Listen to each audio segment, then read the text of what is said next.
The morning rush at the small diner in Austin was always loud, chaotic, and hurried, but that day something felt different, almost as if the air itself carried a story waiting to unfold. In the corner booth sat an elderly man, frail, trembling, and struggling to lift his spoon. He had the kind eyes of someone who had lived a long life but now carried the weight of dependence.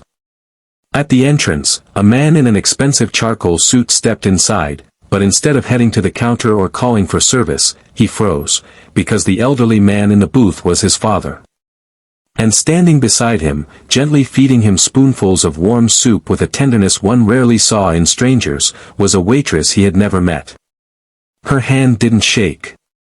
Her posture didn't show discomfort. She wasn't doing it out of pity, she was doing it out of pure kindness. If you believe in kindness, second chances, and humanity still alive in the world, please like, comment, share, and subscribe to the channel. Her name was Rachel, a 29-year-old single mother who worked double shifts just to keep her apartment and take care of her little boy. Her uniform was a little worn, her shoes softened from miles of walking across the diner floor, and her smile, though genuine, carried the exhaustion of someone who had learned to keep going no matter how heavy life became. That morning, when she saw Leonard, the elderly man, struggling to eat on his own, she didn't hesitate. She simply asked if he needed help, and when he nodded gently, she pulled up a chair and began feeding him with her quiet patience. She didn't know anyone was watching. She didn't know that the man watching her was Grant Peterson, a billionaire tech CEO whose face had been on magazine covers and financial news for years.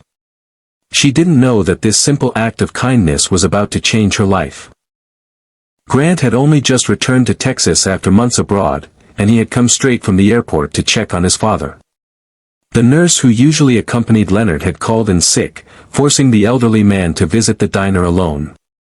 Grant had planned to surprise him, but instead, he found himself standing at the doorway, unable to move. He had grown up watching his father work tirelessly, raising him alone after his mother died, only for old age and illness to steal his independence. Seeing a stranger treat his father with such care hit him deeper than any business victory ever had.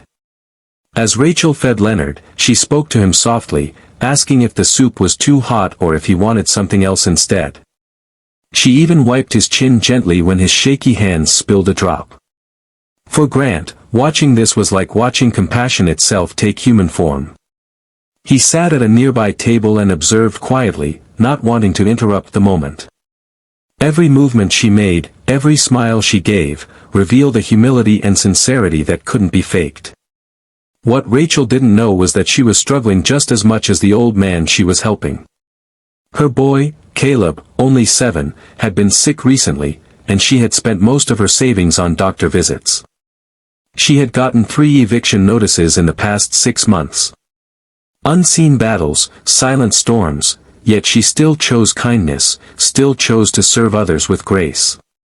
When her shift ended, she walked toward the back room to hang her apron, unaware that Grant had approached the booth. Leonard smiled weakly and told his son that the waitress had reminded him of the kindness his late wife once showed people. Grant felt something in him break open. For the first time in years, he felt humbled, not as a billionaire, not as a CEO, but simply as a son witnessing someone care for his family. He waited for Rachel near the exit, not with the cold authority of a man who owned companies, but with the quiet gratitude of a man who had been moved. When she walked out, tired and ready to catch her bus, she was startled to see him standing there.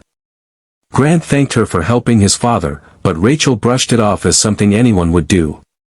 He knew that wasn't true. Very few people would do what she had done. Grant asked if he could give her a ride home since it had begun to rain, and after some hesitation, she agreed. As they drove, he noticed how she looked out the window as if hiding the worry in her eyes. She tried to hide the fact that she didn't want him to see the rundown apartment building she lived in, but he saw everything. The peeling paint, the flickering hallway lights, the thin walls that carried every sound.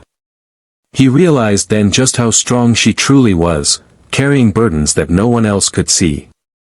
That night, Grant visited his father again. Leonard told him that Rachel reminded him of the good in people, the goodness he had always tried to teach his son. Leonard said that money could build companies, but kindness could build lives. Those words stayed with Grant, echoing long after he left the room. The next morning, Rachel arrived at the diner as usual, expecting another long day. But waiting for her at the counter was a sealed envelope with her name written neatly on top. Inside was a letter from Grant, thanking her again, and attached to it was something that made her knees weaken: a full scholarship for her son's schooling, a year's rent paid in advance, and a new job offer at one of Grant's companies, with benefits she had never imagined she would have in her lifetime. As she stood there trembling, tears filling her eyes, she didn't notice Grant and Leonard stepping through the diner doors. When she finally saw them, she covered her mouth in shock.